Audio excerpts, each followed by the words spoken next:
प्यारे बच्चों नमस्कार। आज के इस लेक्चर में क्लास 12 के फिजिक्स का चैप्टर नंबर 3 में जो टॉपिक पढ़ने वाले हैं वो है व्हीटस्टोन सेतु का सिद्धांत।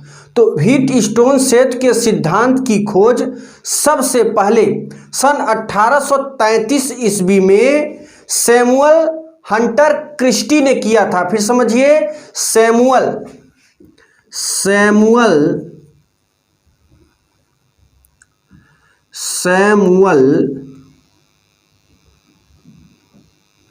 हंटर क्रिस्टी किस सन में किए थे? 1833 ईस्वी में सैमुअल हंटर क्रिस्टी ने सन 1833 ईस्वी में किए थे। लेकिन बाद में 1842 ईस्वी में चार्ल्स व्हीटस्टोन सेतु ने इसकी उन्नति और इसके लोकप्रियता के बारे में बताया। यानी ज़्यादा से ज़्यादा अगर किसी ने शुरुआत किया था तो वो किए थे सैमुअल हंटर क्रिस्टी ने। उसके बाद जो है यानी व्हीटस्टोन सेतु का जो श्रेय जाता है वो अभी तो शुरुआत इन्होंने किया था, लेकिन ख़त्म किसने किया? चार्ल्स व्हीटस्टोन सेतु ने। तो देखिए मेरे प्यारे बच्चों, इंग्लैंड, ये दोनों वैज्ञानिक इंग्लैंड के ही हैं। इंग्लैंड के वैज्ञानिक प्रोफेसर चार्ल्स व्हीटस्टोन सेतु ने प्रतिरोधों की एक विशेष व्यवस्था का आविष्कार किया जिसे हम व्हीटस्टोन सेतु का सिद्धांत कहते हैं। और इसमें सबसे पहले 4 प्रतिरोधक तार लेंगे और इन चारों प्रतिरोधक तारों को किसी श्रेणी क्रम में जोड़ने के बाद एक चतुर्भुजा आकृति में बना देते हैं। उसके बाद ये जब चतुर्भुजा आकृति बन जाएगा तो इसके एक विकर्ण पर एक कुंजी, एक सेल, एक धारा नियंत्रक तथा दूसरे विकर्ण पर एक गैल्वेनोमीटर और एक कुंजी को जोड़ा जाएगा। तो चलिए सबसे पहले हम लोग इसके फिगर के बारे में समझेंगे, उसके बाद हम टॉपिक पर आते हैं। तो मेरे प्यारे बच्चों, आज का जो टॉपिक है वो है व्हीटस्टोन सेतु का सिद्धांत। व्हीटस्टोन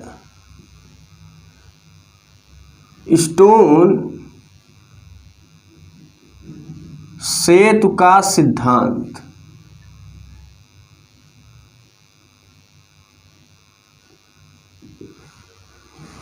तो ध्यान दीजिएगा, प्रोफेसर व्हीटस्टोन सेतु ने, इनका पूरा नाम है चार्ल्स व्हीटस्टोन सेतु, सन 1842 ईस्वी में प्रतिरोधों की एक विशेष व्यवस्था का आविष्कार किया जिसे व्हीटस्टोन सेतु का सिद्धांत कहते हैं। तो अगर इसका फिगर बनाएं, देखिए फिगर बनाने की टेक्निक जरा समझिएगा, फिगर को कैसे बनाएं।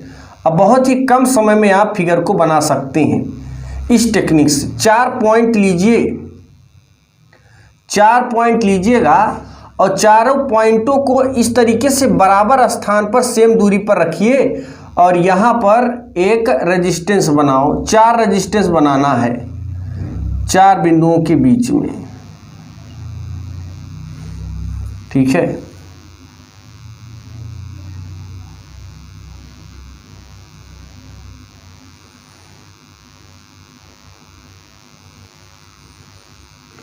यहाँ पे हमारे पास एक चतुर्भुजा आकृति बन गया। अब हमने कहा कि इसके एक विकर्ण पर एक सेल, एक धारा नियंत्रक यानी रिहोस्टेट जो धारा को नियंत्रित करता है, और यहाँ पर एक कुंजी। और ये जो कुंजी होगी, कुंजी आप जानते हैं 2 प्रकार की होती है, एक प्लग कुंजी और एक दाब कुंजी। तो ये जो हम कुंजी बनाए हैं ये प्लग कुंजी है। ये सेल का धन सिरा है, ये सेल का ऋण सिरा है। यहाँ पे हम लिख देते हैं सेल।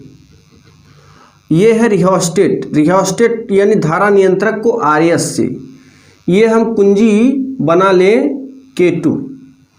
अब देखिए यहाँ पे K1 बनाएंगे, इस पॉइंट का नाम रख देते हैं A। इस पॉइंट का नाम रख देंगे बी, इस पॉइंट का नाम रखेंगे सी और इस पॉइंट का नाम रखेंगे D, A B C D. अब इसे देखिए, एक विकर्ण में तो यहाँ पे जोड़ दिए हैं, दूसरे विकर्ण पर हम जोड़ेंगे एक गैल्वेनोमीटर। गैल्वेनोमीटर ये बताता है कि धारा बह रही है अथवा नहीं बह रही है।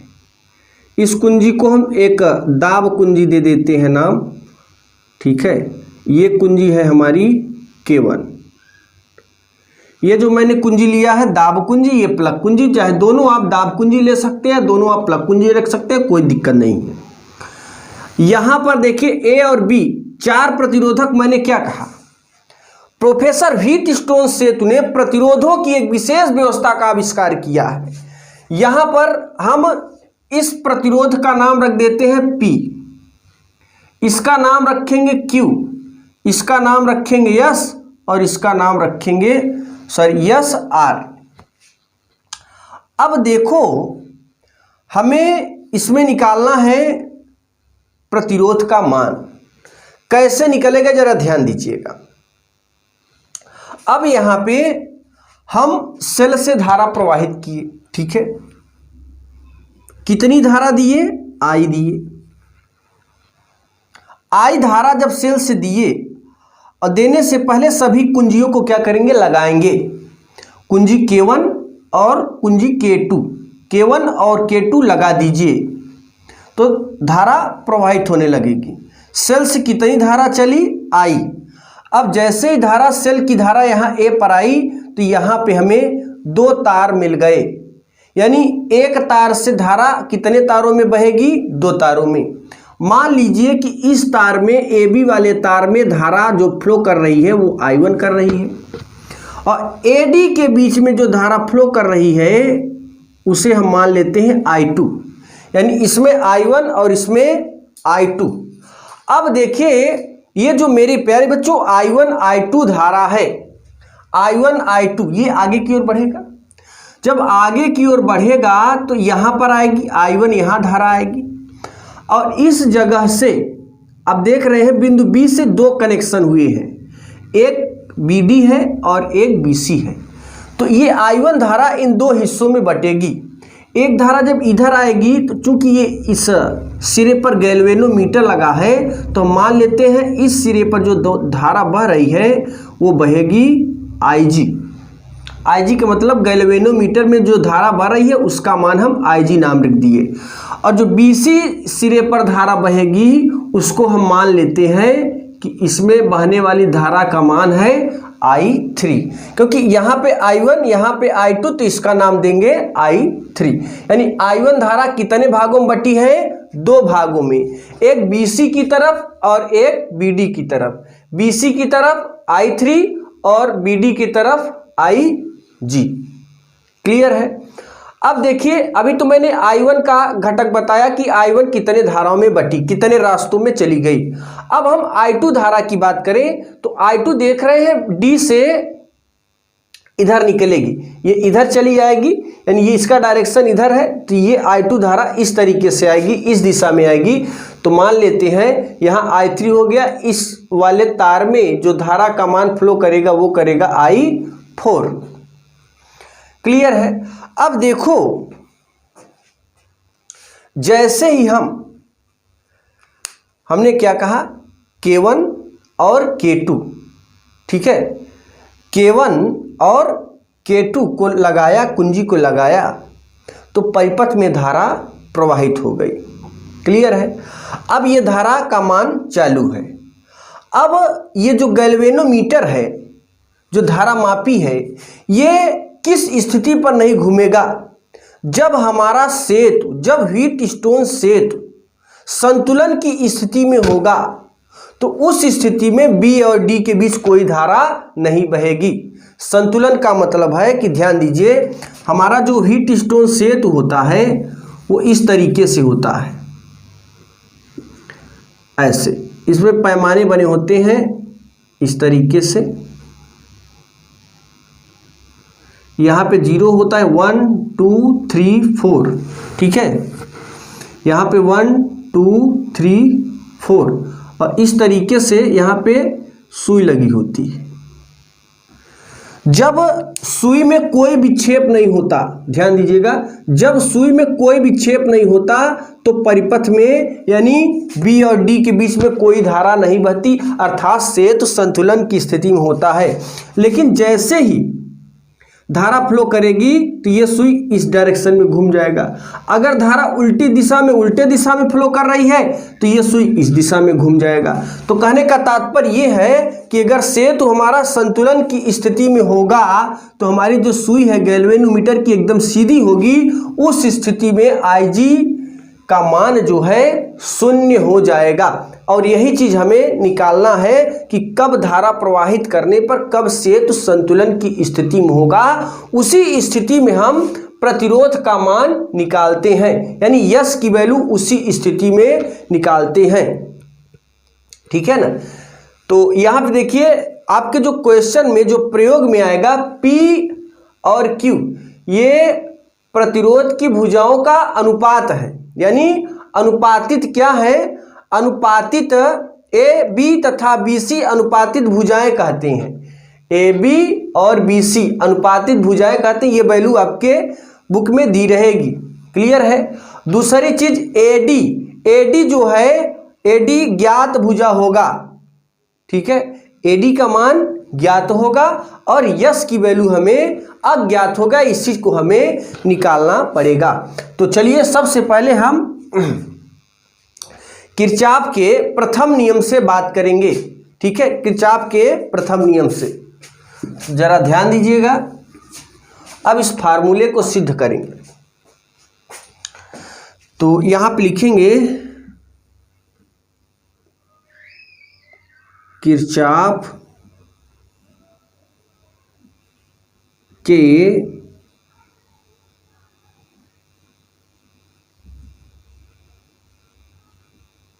प्रथम नियम से। किरचॉफ का प्रथम नियम क्या कहता है? किरचॉफ का प्रथम नियम कहता है संधि की ओर आने वाली धारा बराबर संधि से दूर जाने वाली धाराओं का योग। अगर संधि की ओर धारा आई आ रही है, ये संधि है, ए संधि है, क्योंकि ए से दो धाराएं आ रही हैं, एक आ रही है, दूसरी जा रही हैं, तो आने वाली धारा आई और जाने वाली धारा के बराबर होगा, यानी I बराबर I1 प्लस I2। यही है हमारा किरचॉफ का प्रथम नियम। और किरचॉफ का जो दूसरा नियम है वो बंद पास का नियम है। तो यहां पे हम लगाएंगे किरचॉफ का प्रथम नियम। तो बिंदु ए पर किरचॉफ के प्रथम नियम से यहां लिख देंगे बिंदु ए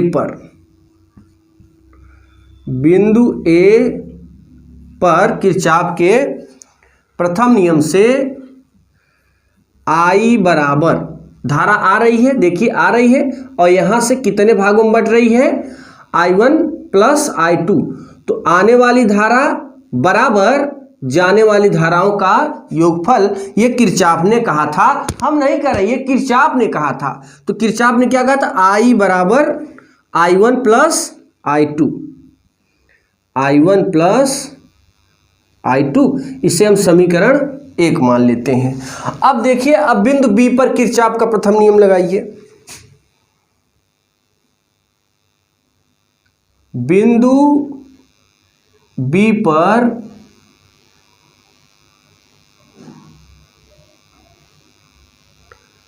किरचॉफ के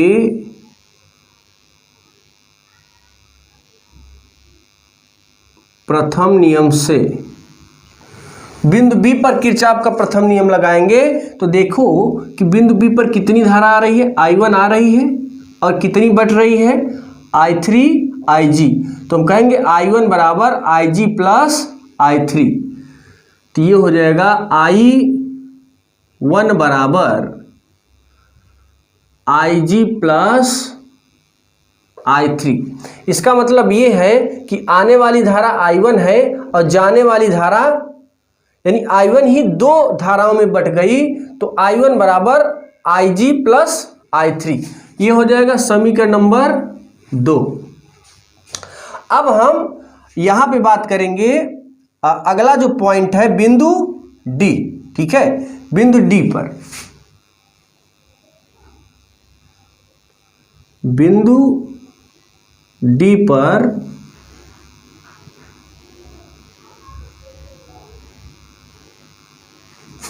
किरचॉफ के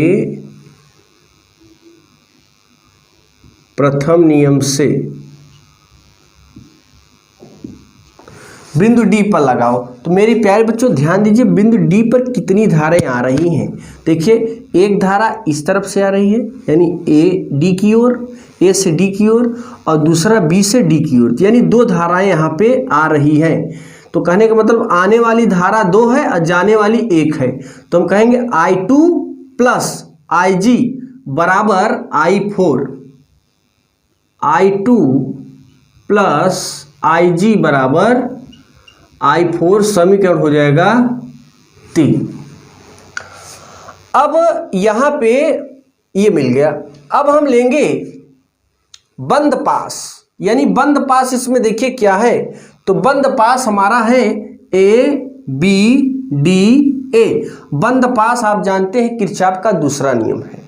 किसी परिपथ में प्रवाहित विद्युत धारा उसके संगत प्रतिरोधों के गुणनफल तथा उस परिपथ में सेलों के विद्युत वाहक बलों के योगफल के बराबर होता है। तो सबसे पहले ए बंद पास, यहां पे किरचॉफ का द्वितीय नियम लगाएंगे। तो यहां लिखेंगे किरचॉफ के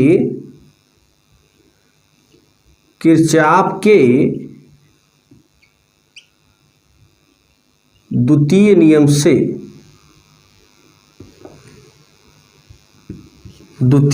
से बंद पास ABDA में, बंद पास ABDA में, बंद पास ABDA में। अब यहां पे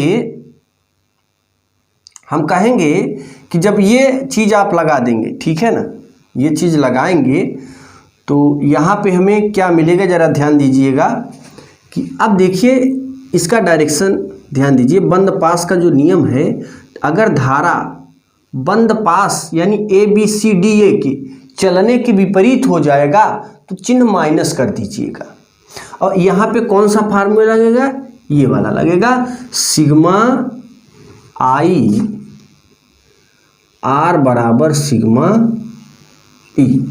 ये है हमारा किरचॉफ का दूसरा नियम, बंद पास का नियम। तो ये फार्मूला यहाँ पे अप्लाई करेंगे।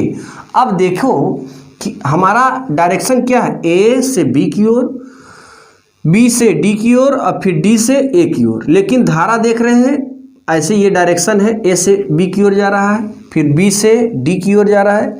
लेकिन हमारा बंद पास डी से ए जा रहा है, लेकिन धारा ऐसे बह रही है, यानी हमारे जाने के विपरीत। तो यहाँ पर इसका जो चिन्ह होगा वो माइनस में करेंगे।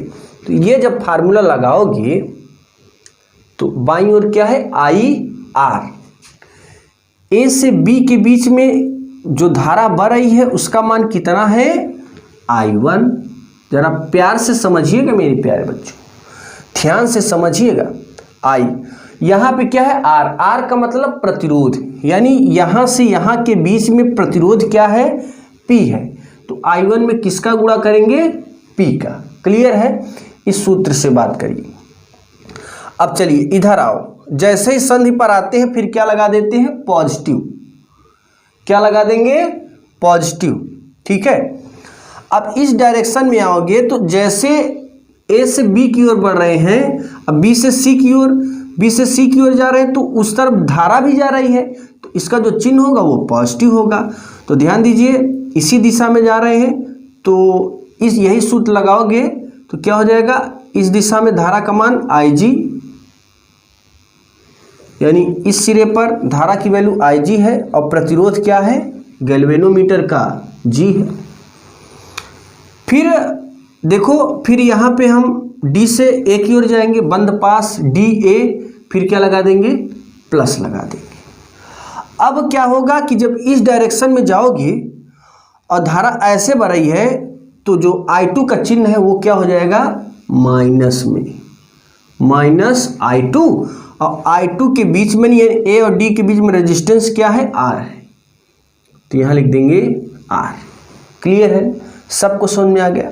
अब आगे देखिए, यहाँ पे लगा है एक प्रतिरोधक तार, 2 प्रतिरोधक तार और 3 प्रतिरोधक तार। अब इससे ज़्यादा तो है नहीं, फिर क्या लगा दोगे, बराबर।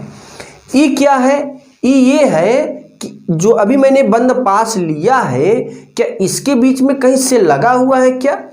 तो अब जरा देखो, ए बी डी ए के बीच में कहीं पर सेल नहीं लगा है, इसलिए इसका सेल का जो विद्युत वाहक बल होगा वो होगा 0। ठीक है, तो यहाँ 0 लिख देंगे। थोड़ा और आगे सॉल्व कर लेते हैं इसे। I1P प्लस IG प्लस में माइनस का गुणा माइनस I2R बराबर 0, समीकरण नंबर 4 हो जाएगा। अब मेरे प्यारे बच्चों, हम किरचॉफ का दूसरा नियम फिर से लगाएंगे इस वाले बंद पास में, B C D B में। तो यहाँ पे बंद पास पुनः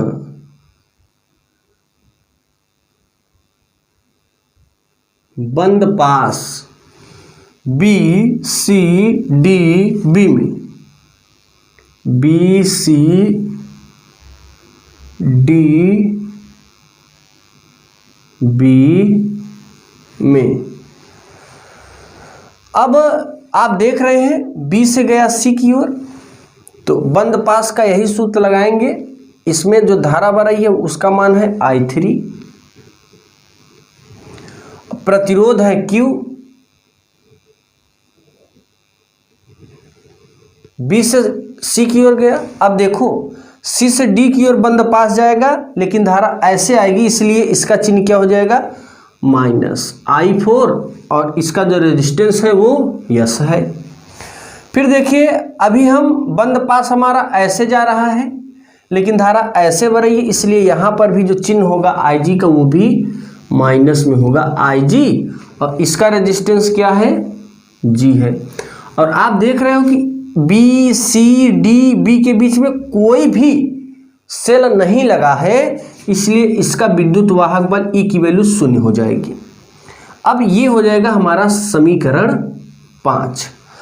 अब आप जानते हैं, जब सेतु संतुलन की स्थिति में होता है, संतुलन की स्थिति में यानी इसके सुई में, गैल्वेनोमीटर के सुई में कोई विक्षेप नहीं होता, तो BD की जो वैल्यू होती है, कोई विक्षेप नहीं होता, तो IG का मान 0 होता है। तो हम कहेंगे, हम लिखेंगे कि जब सेतु संतुलन की स्थिति में होता है, यानी सेतु BD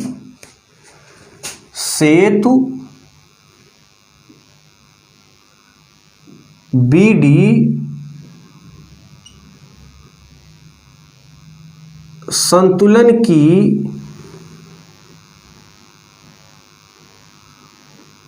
स्थिति में होता है, तब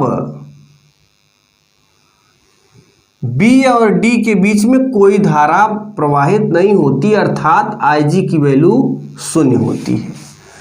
जब सेतु संतुलन की स्थिति में होता है, एक स्थिति ऐसी आती है जहां पर सेतु संतुलन की अवस्था में होता है।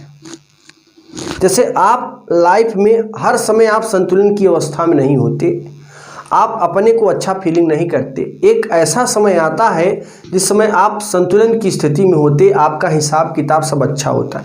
ऐसे प्रतिरोध का जो धारा बहती बहती एक ऐसा समय आएगा जिस समय हमारे इस सुई में कोई विक्षेप नहीं होगा।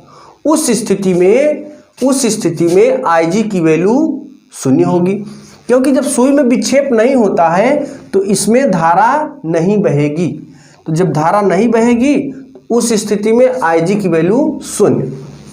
अब समीकरण 4 और 5 में, जहां पर IG है वहां पर हम शून्य रखेंगे। तो लिखेंगे IG बराबर 0 समीकरण 4 एवं 5 में, 4 और 5 में। तो रख दीजिए। देखो जब यहां पर रखोगे शून्य तो ये तो IG की वैल्यू 0 रखोगे तो क्या हो जाएगा, यहां पर मिलेगा I1, नीचे लिखते हैं I1P प्लस IG की वैल्यू 0, 0 में G का गुणा 0 हो जाएगा, माइनस I2R बराबर 0। अब क्या करेंगे कि ये जो माइनस है इसे प्लस बनाने के लिए उस तरफ ले जाएंगे, इसे उस तरफ ले जाओगे तो मिल जाएगा I1P बराबर I2R समीकरण 6। क्लियर है। अब यहां पे हम ये कहेंगे कि समीकरण 5 में भी IG की वैल्यू रखिए, तो ये मिलेगा हमें I3Q माइनस I4S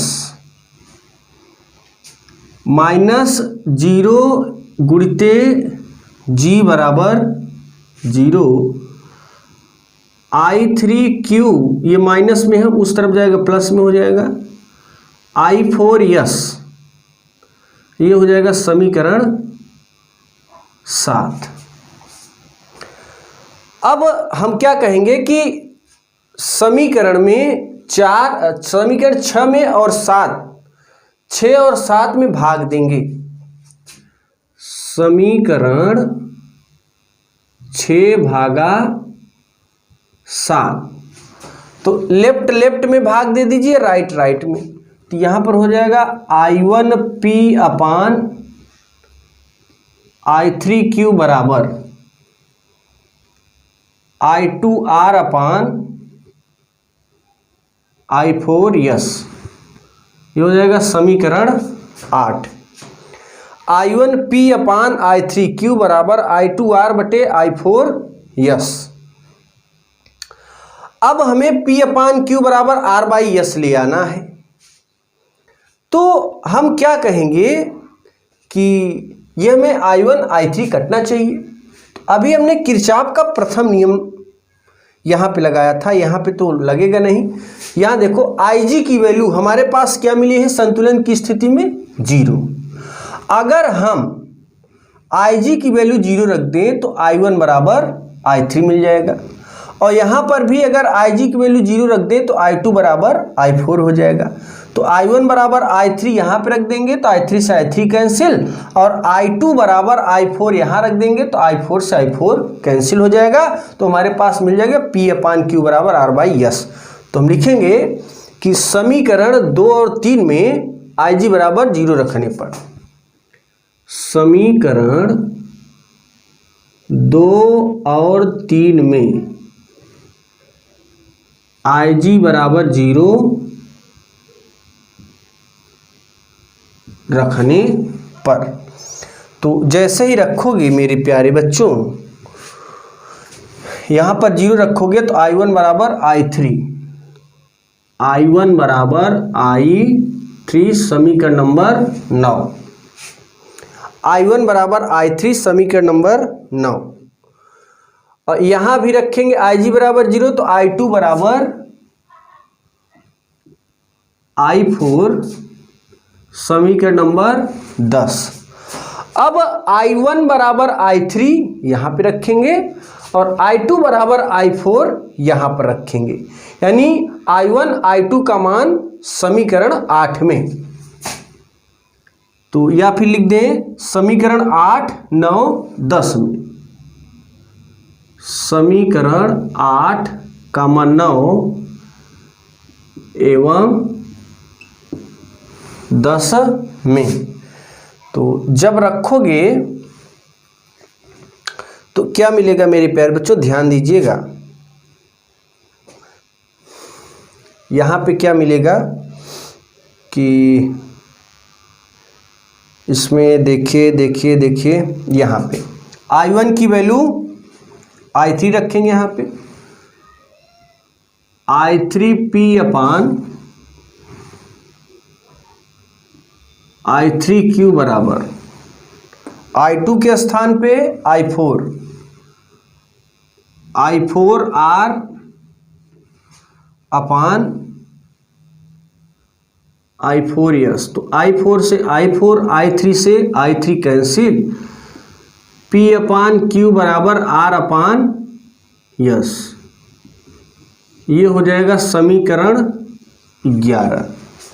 तो इस तरीके से हम कह सकते हैं कि यहाँ पे जो हमें एक व्हीटस्टोन सेतु ने, ठीक है, चार्ल्स व्हीटस्टोन सेतु ने प्रतिरोधों की एक विशेष व्यवस्था का आविष्कार किया था, यही सूत्र है P अपान Q बराबर R अपान S।